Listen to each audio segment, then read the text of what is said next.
here with CNC Pony Traders. Welcome back to the channel. Happy Father's Day to every father out there. Just wanted to touch on a new development from Ford. As you've seen from the clip, the 2021 Mustang Mach 1 has finally been announced officially. Long-held rumor and innuendo and spy photos, but this week they released the first shots, and we're going to talk a little bit about that. But first, I wanted to let you know this is going to be a quick update this week. Some exciting things happening here at the channel. Got new camera, new video editing software, and some new surprises coming to the stable. First, let's take care of the camera business. As you can see in this clip, this is our camera we've been using since the start of the channel. It's a Canon Vixia HF-R21. This camera is honestly probably 10 or 15 years old. I've had this one that I bought in a pawn shop for about 10 years. Used it originally to record my son's soccer games. That's the other C of CNC. It's done pretty well, but it only shoots in 720, and I think you'll really see the difference with the new camera. As for the news camera, you can take a look here and see that it is a 4K with an external microphone. It's an off-brand, a company called Ordro. It did receive 4.5 stars on eBay, so hopefully it works out. It was quite inexpensive, but so far the picture quality and features has been outstanding. But that's enough about the cameras. We want to get to what we like to do best here at the channel, and that is talk about Mustangs and the 2021 Mach 1. So here we have a shot of 3 of the Mach 1s from today, yesterday, and the early days. I don't want to get too technical as far as specs and performance and all that. There are other channels out there that'll do a much better job than I could regarding those types of features. As the owner of a 2003, Azure Blue looks very similar to the one in the shot above, although that's a 2004.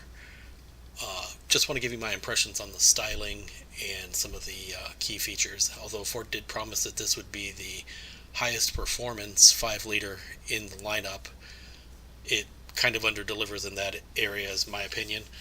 It is still the highest performance at 480 horsepower, but that's not really an upgrade over the Bullet from last year at also 480.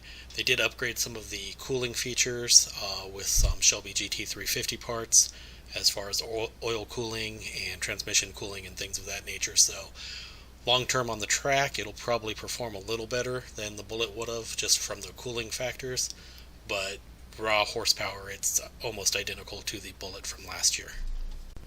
Starting with the front end, you can see that it takes a couple of styling cues from the GT350 with the lower valance.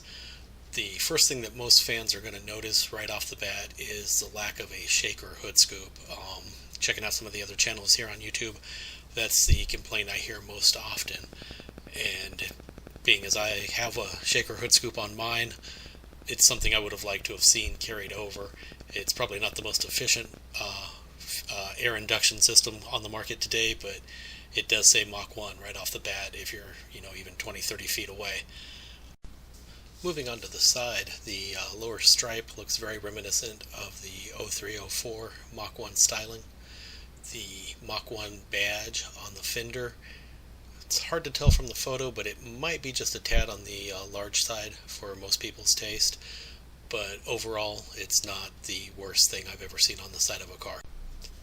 Moving around to the rear of the car, you can see the very large spoiler that is somewhat reminiscent of a GT350, and the Mach 1 logo again in the center of the deck lid. All very standard stuff for a premium edition. At the end, it comes down to basically a stripe package or a rebranding of the Bullet. It's nice to have the nameplate back, but if we were hoping for something really special or iconic, I think this is going to be more of just a rebranding of the Bullet to drum up sales at a slightly higher price. Rumored to be around $50,000 for the entry level to the Mach 1. Very similar to the Bullet at $48,000 last year. Just probably some tax upgrades there. Tell me what you think. The 2021 Mach 1, is it a hit or a miss? And as always, remember to like, subscribe, And stay tuned next week for the new cameras, new video editing, and some surprises to the stable. Thanks for watching.